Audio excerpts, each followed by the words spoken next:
Olá a todos e todas, meu nome é Gabriela Beraldo, sou jornalista, sou colaboradora do ICILO Contamos e hoje a gente está aqui com Socorro Gomes, que foi presidente do Conselho Mundial pela Paz por 15 anos, presidente fundadora também do Centro Brasileiro de Solidariedade aos Povos e Luta pela Paz, o SEBRAPAZ, e hoje ela vai conversar com a gente um pouco sobre o conflito na Síria, a atuação da OTAN no conflito da Síria, e num país no qual ela já esteve 4 vezes, então ela tem uma grande experiência para compartilhar com a gente e trazer para nossa série Guerras na OTAN, no qual a gente vai poder, então, entender melhor a atuação da OTAN nos conflitos mundiais.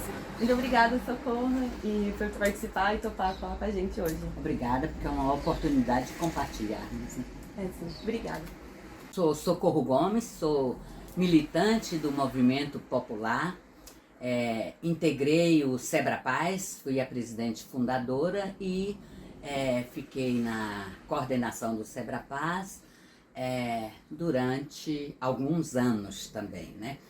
E assumi a presidência do SEBRAPAZ em 2008, no Congresso Mundial da Paz. E o Conselho Mundial da Paz, ele foi fundado logo depois da Segunda Guerra Mundial, naquele impacto justamente do terror imposto a Hiroshima e Nagasaki pelas bombas dos Estados Unidos, né, que destruíram aquelas duas cidades.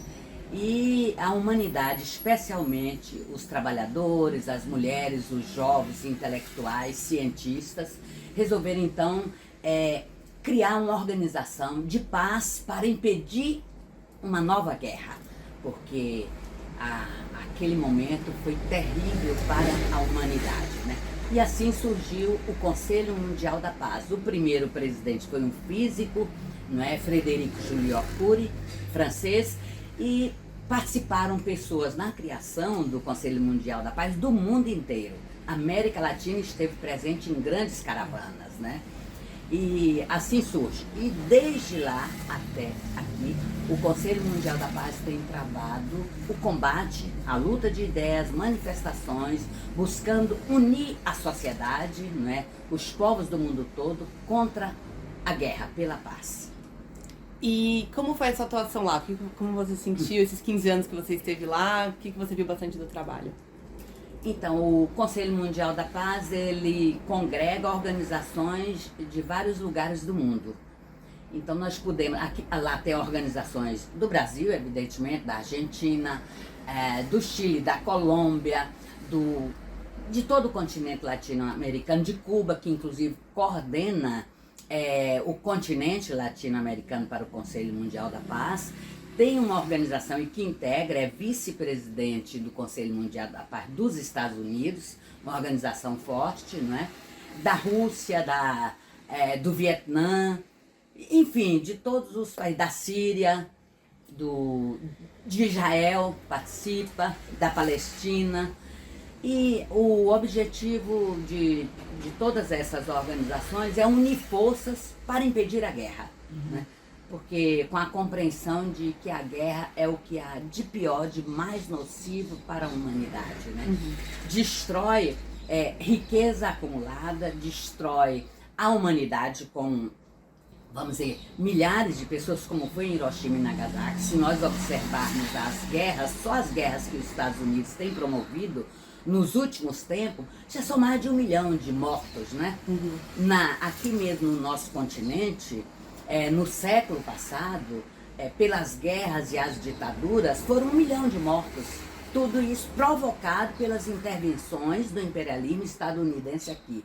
Então, o Conselho Mundial da Paz, ele trava a luta pela paz, ao mesmo tempo que compreende que um grande instrumento de guerra, de destruição, de morte, não é? Que é o braço armado dos Estados Unidos e dos países imperialistas da União Europeia, é a OTAN, não é? Então, para nós, assim, é fundamental desmantelar a OTAN, bem como as bases militares dos Estados Unidos, porque os Estados Unidos têm mais de 800 bases militares no mundo inteiro, não é? E centenas de milhares de soldados, né? Em mais de uma centena de países. Então, ele ameaça pela força bruta das armas, ameaça, intervém e destrói governos, soberanias, democracias, não é? E há um objetivo muito claro, não é? O objetivo é justamente o domínio econômico, é o saque, é o assalto, é o roubo das riquezas dos povos no mundo, né? Ao mesmo tempo que impõe sanções. Cuba está aí há quantas décadas, né? Sofrendo um bloqueio horroroso. É uma política genocida que os Estados Unidos têm feito junto com o Estado sionista de Israel, né? Então, ali no Oriente Médio é um exemplo disso na Palestina, né?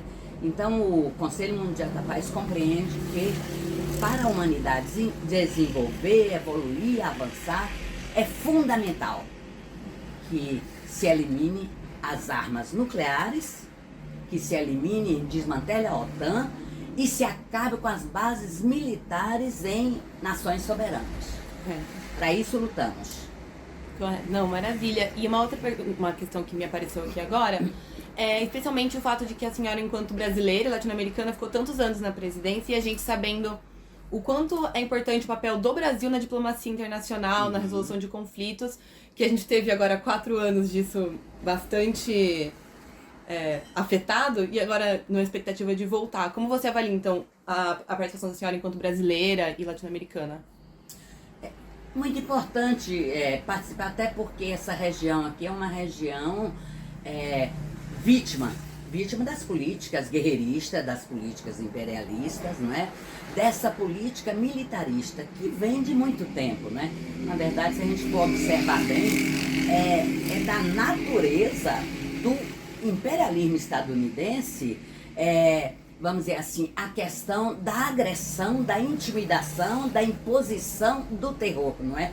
E a América Latina, ela é um exemplo disso. Não há um governo do século passado, das ditaduras, que destruíram os países, que impuseram a tortura, e não tem os 10 dedos, as digitais dos Estados Unidos, né? Então, para ter uma latino-americana no Conselho, na presidência do Conselho Mundial da Paz, é importante. E, ademais, nesses grandes fóruns internacionais, carece de mais participação feminina. Isso é muito importante saber também, de ter pontuado. Então, a gente entrando um pouco mais no nosso tema, a senhora estava até falando sobre a atuação não especificamente só dos Estados Unidos, mas também de Israel, nas questões do Oriente Médio. Então, acho que a gente pode começar um pouco a entender esse cenário de atuação dos Estados Unidos na região e indo especificamente para a Síria. Tá certo. Então, a Síria, quer dizer, eu não sou uma grande estudiosa da Síria, nem grande nem média. Mas, enfim, a Síria, ela é uma civilização antiquíssima, né? Então, há mais de 5.000 anos. E é uma sociedade com uma riquíssima cultura, né? Eu estive a primeira vez lá, numa delegação do Conselho Mundial da Paz, né?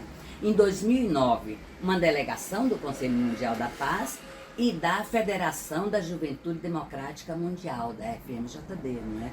Então, nós tivemos uma reunião do Conselho Mundial da Paz ali e pudemos ver, nesse primeiro momento, em 2009, como conviviam as diversas religiões, porque virou um certo bordão dizer que ali eram brigas religiosas. Não, a Síria convivia a religião católica, vamos dizer, sunita, xiita, o islã, quer dizer, tudo ali junto. E tinha praças que tem a grande mesquita, né, Almeida, que convive ali próximo com a igreja de São Paulo. Então, era normal, tinha as diferenças, os festejos, inclusive, participavam os grupos religiosos das festas uns dos outros, não é? E então nós estivemos ali naquele momento, nesta reunião, já havia várias provocações e tentativas de guerras híbridas, né? Com as chamadas revoluções coloridas em vários lugares, não é? Mas neste momento a Síria ainda tinha uma convivência pacífica, né? Claro que o imperialismo, ele já há muito tempo, desde que, vamos dizer, antes da Segunda Guerra Mundial, mas mais depois ainda, tentou e interveio e derrubou o governo, e sempre buscando garantir estar ali naquela região geoestratégica dominando, porque faz parte dos seus objetivos, né? Dominar o Oriente Médio, dominar a África, enfim, dominar o mundo, né? Os Estados Unidos, ele domina todo o tráfego dos mares, né? Com as suas bases da Marinha de Guerra dos Estados Unidos, que é por onde passam vamos dizer, os produtos, os alimentos, os minérios, a energia, os combustíveis. Então é um controle. E a Síria joga um papel muito importante naquela região, não é?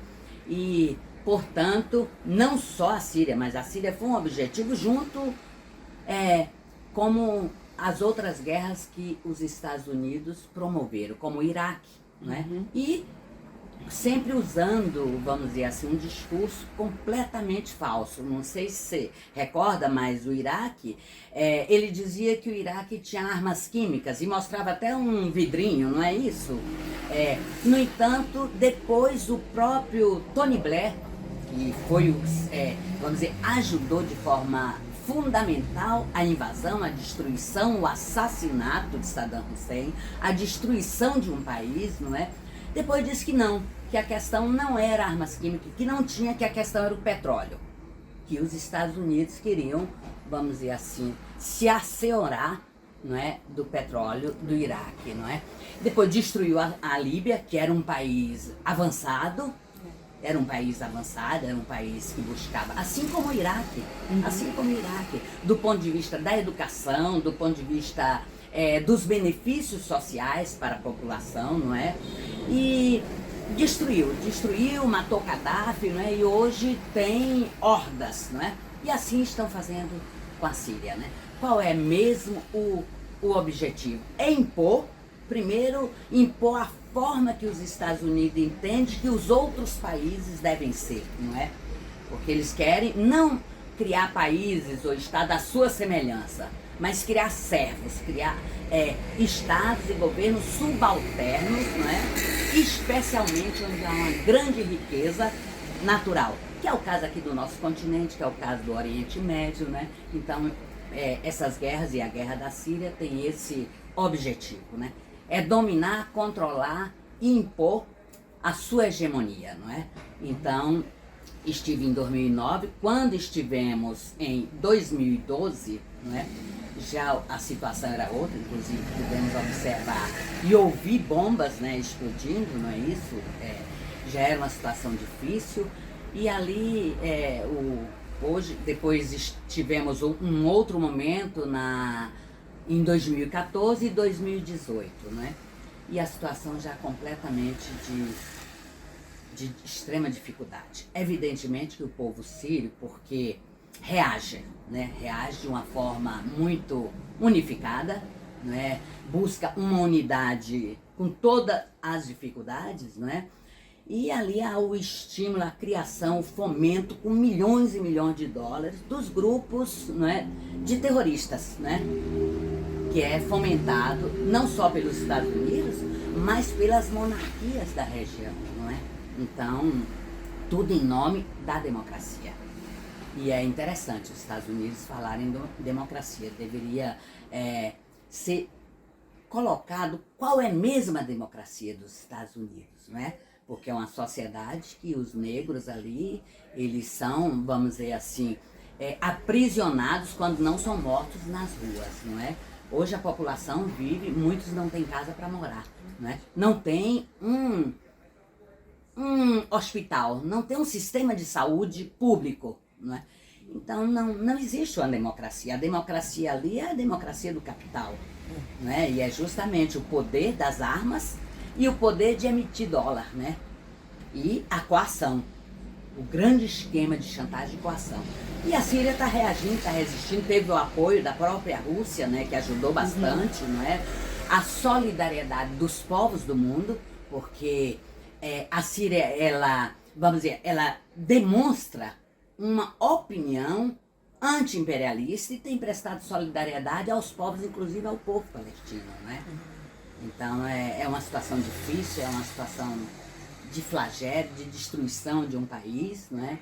É um crime, na verdade é um crime o que os Estados Unidos têm feito ali, né? É um crime contra a humanidade, né?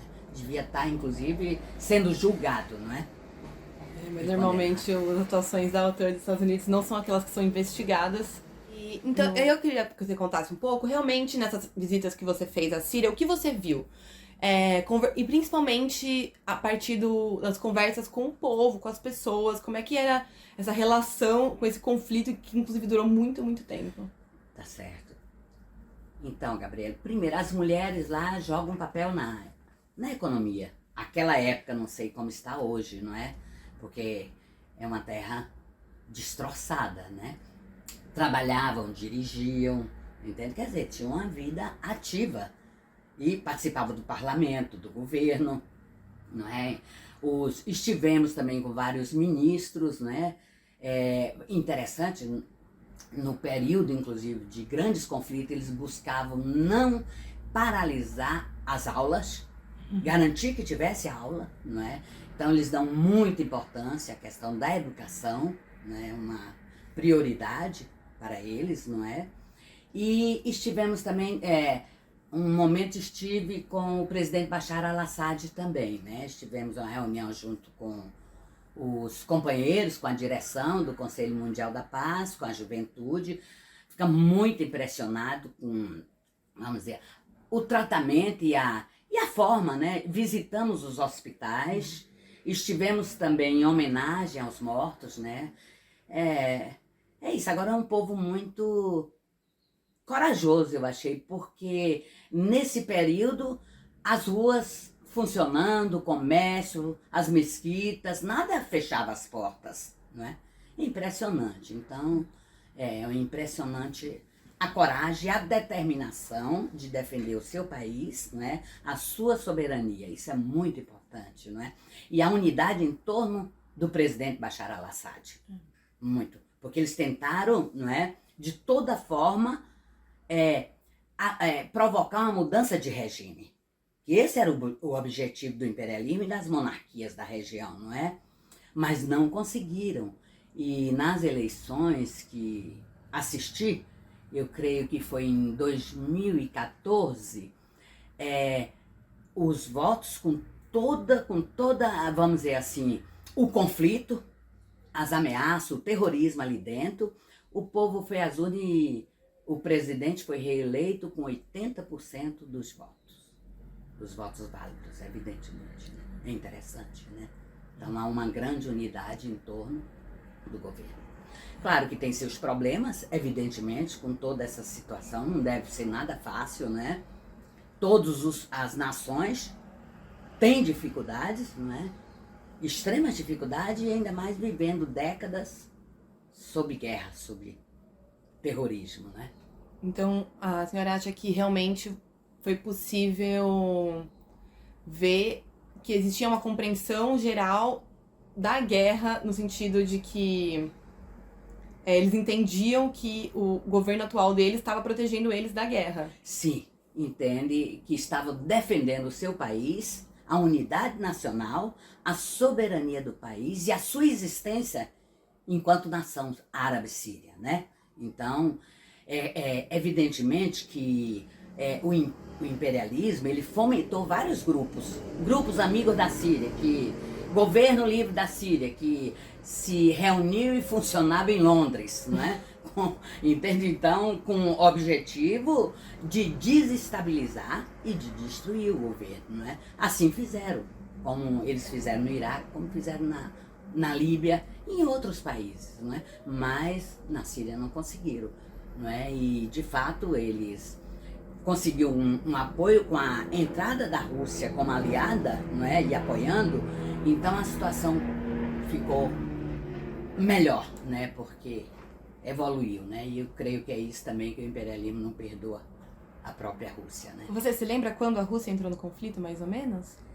Eu creio que foi em 2014, eu não tenho certeza. É difícil saber. Não tenho, mas isso é fácil da gente buscar. É que eu me lembrei que quando eu estava na Rússia, os sírios estiveram lá como observadores também, e eles têm uma grande memória desse apoio da Rússia. Sim. E eles falaram, a gente tá aqui porque a Rússia apoiou a gente, então a gente confia nesse processo que eles estão tendo aqui agora, enquanto o processo, e novamente como você mesma colocou, de soberania dos povos, soberania da Ucrânia, das regiões separatistas da Ucrânia, da mesma forma como eles respeitaram a nossa soberania naquele momento. E isso, eu acho que essa questão da soberania, ela acaba sendo muito central pra gente entender os conflitos, né? Talvez não ter opiniões dictômicas, assim, em relação ao conflito, né? O bem e o mal, mas uma ideia de que os povos têm o direito às suas próprias decisões, aos seus próprios processos. E o que você acha que significou a Síria ter conseguido sair desse conflito ainda com o seu presidente, não sem ter essa dominação total dos Estados Unidos, apesar da destruição? Apesar da destruição e agora com o terremoto, não é? Não é um sofrimento inaudito, não é isso? E os Estados Unidos mantêm a Síria sob sanção, vamos dizer, crudelíssimas, né? São sanções criminosas. Diz que agora ele suspendeu algumas para chegar alimentos, remédios, durante alguns dias, alguns meses. Então, o que é um absurdo, porque você veja, os Estados Unidos aqui na América do Norte, aqui não, lá, né, na América do Norte, intervém ali na Síria. Intervém bancando o terrorista, bancando, vamos dizer assim, uma oposição radicalizada e de outros países que ali entraram, as hordas entraram na Síria, né? Então, não faz sentido, a não ser o sentido do saque e do domínio, não é? Não tem sentido. Então, de fato, é uma situação que até hoje a própria ONU não deu conta de responder, não é? Não deu conta. Isso... A ONU vai ser um problema diferente, né? Até por causa da dominação do Conselho de Segurança que os Estados Unidos têm. E você acha que esse bloqueio que a Síria sofre, ele é comparável aos bloqueios que a gente vê em Cuba e talvez agora na Rússia? O bloqueio de Cuba é um bloqueio, todos são fruto do ódio, né? Mas o de Cuba é justamente porque o imperialismo não perdoa uma nação pequena, que atualmente deve ter 10 ou 11 milhões, né, de habitantes, né? Ali já tinha Guantánamo, que é desde 1903 que eles incrustam ali Guantánamo, Cuba aceita sob coação e nunca aceitou pagamento pela chamada base de Guantánamo e ela é mantida ali, né? E junto com isso, as sanções nesses mais de 60 anos, né? Que tem um objetivo de quê? Querem humilhar, aviltar, dobrar a espinha dorsal do povo cubano e da Revolução Cubana. Porque é um povo que nessas condições ousou fazer sua revolução, se libertar, construir a sua independência, o seu Estado soberano e fazer uma revolução para acabar com a miséria e com a dominação sobre o povo. Eles não perdoam, não é? E você vê, Gabriela, que na época da pandemia, sequer agulha, né, para seringa, sequer, vamos dizer assim, insumos para a vacina, eles deixavam passar. Assim uma coisa completamente absurda, entende? Com o poder que eles têm, que nem através da lei deles, lá dentro, que eles criam, não é? E impõe essa sanção para toda uma gama de países, né? Para fazer o povo cubano se ajoelhar perante os seus desígnios, os desígnios dos Estados Unidos. E até hoje não conseguiram, não é? Então também é necessário também que forças do mundo todo, e isso tem ocorrido, não na medida necessária, mas tem ocorrido, vai em apoio a Cuba e contra essas sanções que, aliás, acho que creio que umas 29 ou 30 vezes já foi derrotado pela Assembleia Geral da ONU, já foi votado. E contra, e só votam a favor dessas sanções os Estados Unidos, Israel, entende? E só que votam a favor das sanções, né? No entanto, os Estados Unidos continuam oprimindo e impedindo que chegue alimento e recursos para o desenvolvimento do povo cubano. A da Síria, essas sanções é justamente para tentar desmontar, destruir também o governo da Síria e mudar o regime. Ou seja, em todos os lugares, o conceito é o mesmo. São guerras ou guerras híbridas, como se costuma chamar atualmente, não é? Mas é sempre provocar a derrubada de governo. E aí é através das armas, através do dinheiro, do dólar, não é? E através da mentira. Porque a comunicação, não é? Eles dominam, eles centralizam, não é? Vamos dizer, as notícias do mundo, tudo passa por eles. Grande parte, eu diria que talvez 3/4 das notícias, eles controlam. E aí soltam as mentiras que interessam. Constrói, fabricam, não é? É a primeira coisa, né? Diz que quando inicia uma guerra, a primeira coisa que é destruída é a verdade. E os Estados Unidos, eles vêm preparando, lembra do Vietnã? Que eles prepararam mentira atrás de mentira para tentar vencer a guerra do Vietnã. No Iraque a mesma coisa, na Líbia a mesma coisa, na Síria igual, no Afeganistão, né, igual. E em nome de que mesmo? O Afeganistão é um exemplo. Eles falam em nome de quê? De acabar com a sua guerra do terror dos Estados Unidos? Esparramou o terror mundo afora. Ficaram 20 anos no Afeganistão e deixaram um país destroçado, não é? Saíram fugidos, é bem verdade, não é? Mas deixaram destroçado. E agora estão a guerra ali, buscando junto com a OTAN, não é? A guerra na Ucrânia, não é isso? Então, podemos dizer que os Estados Unidos é o país mais nefasto para a paz. É o país que mais ameaça, é o maior algoz dos povos, o imperialismo estadunidense, a maior ameaça à paz do mundo, não é? E ao progresso da humanidade. Porque tudo eles controlam como se tivessem o direito de se apropriar de tudo em benefício próprio. Então isso vem desde a doutrina Monroe, desde ali. É aquela história. Aqui naquele momento era chamada América para os americanos, né? Depois esse conceito ele ampliou. É o mundo para os Estados Unidos. E aí não pode. Aí essa ordem aí, ela não vinga mais, não tem mais jeito.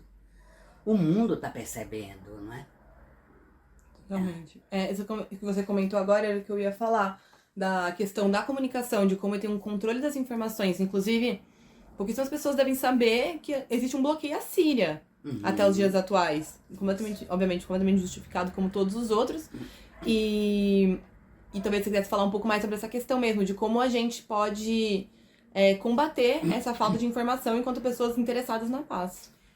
E você vê, antes, já falando nisso, você vê a Venezuela, né? O que eles fizeram. Mentira atrás de mentira, não é isso? Para tentar destruir, por quê? Com Evo Morales igual. Agora mesmo, ali no Peru, um indígena, um professor do interior, não é isso? Quer dizer, então esparramaram golpes. Eles tentam a todo momento impor o seu ditame, não é? Então a Venezuela é um exemplo disso. Desde o Hugo Chávez eles tentaram cooptar, não conseguiram. E aí simplesmente também a Venezuela vive sob sanções. Agora com essa questão aí da falta de petróleo é que eles estão tentando buscar o petróleo da Venezuela, não é? Vamos pegar aqui no nosso país, no nosso país, né, Brasil, nós duas aqui, né? Quer dizer, eles controlam a Rede Globo, Globo News, eles controlam tudo, não é? Sai o que eles querem. O que sai no noticiário? Hoje mesmo, do conflito no leste da Europa.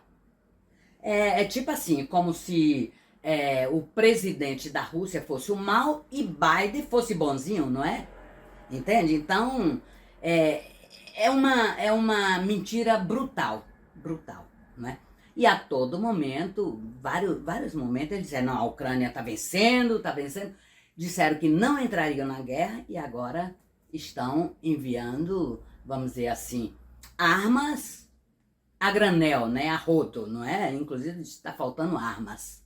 Está faltando armas em vários países aí da Europa e o próprio Estados Unidos, né? Porque isso na época da Covid, na época mais grave do Covid, né? Eu vi vários noticiários dizendo o seguinte, não, tem que aumentar os impostos das grandes fortunas. Tem que ter dinheiro para tratar da questão da Covid, da pandemia, que é uma tragédia para o mundo. E também garantir onde os povos estão em dificuldades, ajuda. Isso passou. Passou, o dinheiro foi para onde? Foi para a indústria bélica, que aumentou exorbitantemente, não é? Os Estados Unidos, eu creio que ele tem em torno de $1 trilhão investido, né, em armas, né, atualmente. Aumentou o pressuposto militar, quase 1 trilhão, tá? 800, 900 bilhões, não é? Quer dizer, e tudo isso para quê? Por quê? Porque a economia dos Estados Unidos é baseada também na indústria militar, na indústria bélica, né? Eles estão ganhando demais com essa guerra na Ucrânia. Quem mais está ganhando são os Estados Unidos. Então a mentira para eles é uma arma de guerra, é uma arma de domínio. Com certeza. E isso foi feito em todos os conflitos que a gente viu, inclusive na Síria. E aí eu acho que também é interessante a gente entender, enquanto uma ferramenta dos Estados Unidos, a OTAN. Acho que antes da gente encerrar, perguntar se tem mais alguma coisa que você queira falar sobre a Síria mesmo, da sua experiência, se você lembrar de alguma coisa e tudo mais, pra gente acrescentar. Uhum. Não sei se tem alguma coisa que ficou de fora. Ficou muita coisa de fora, mas eu não vou conseguir agora, mas a primeira coisa é que a Síria, ela conta com respeito, com a amizade, né, de todos os povos que são vítimas também do imperialismo, dos saques, da destruição, né? E aqui nós temos milhares de sírios, né? E convivemos muito bem, são pessoas maravilhosas, pessoas das ciências, da cultura, do progresso, não é? E da paz. Então, eu queria aqui aproveitar, né, para dizer que todos nós, os pacifistas do mundo, os revolucionários, progressistas, as pessoas, vamos dizer assim, de bem, da paz, querem que a Síria, o mais breve possível, esteja livre, não é? Desse domínio, e que busque garantir o seu caminho em paz, construir o seu futuro, que é o que o povo sírio quer e tem lutado tanto para isso.